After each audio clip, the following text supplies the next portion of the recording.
Remember Shanghai Charlie when he came on the show?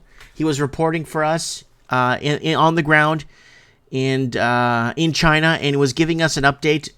This was mid-2019, where Chinese investors or Chinese people were buying gold, and they were paying over spot price for gold, and there was people scrambling to buy gold in China. Well, here it is. Now, look at it today. Today, what? 2023, right? September 25th. Now, fast forward 5 years. Why a weak yuan is spurring a retail gold rush in China. And this was happening in 2018, 2019. We covered this. It's happening again. No confidence in real estate, no confidence in stocks, no confidence in government, no confidence in confidence. What do people do? They go buy gold and silver. Okay?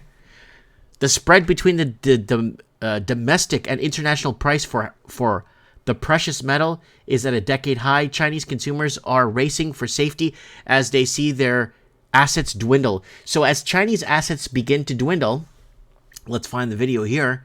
As Chinese assets begin to dwindle, guess what? People are going to run for gold. And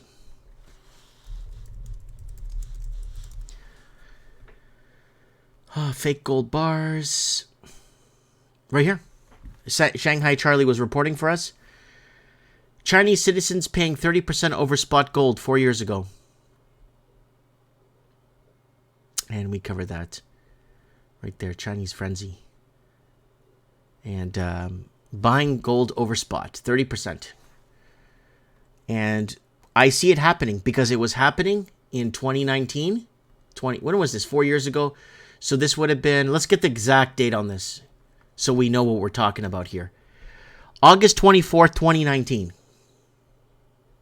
Okay. So we were already seeing things hit the fan. Remember, the whole world was protesting? Summer of 2019, the year of the protest. Remember that? The whole world was protesting, no confidence in government. What were people doing? They were buying gold.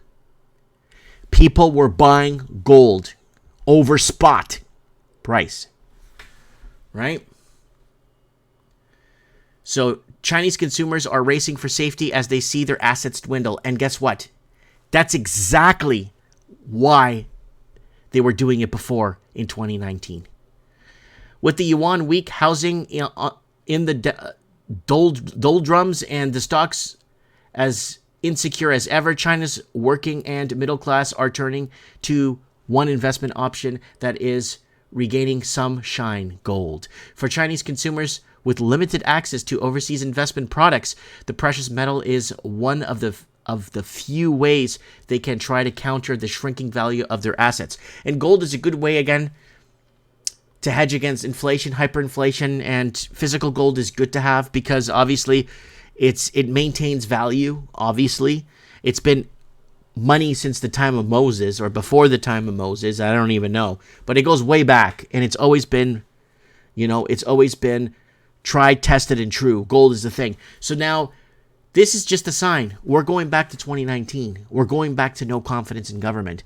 We're going back into start stacking, start prepping, start preparing, start stocking. We've been talking about food, money in the bank years ago. Stock food. It doesn't hurt to buy food, especially the people that listened to me 2 years ago and stacked up a year's worth of food.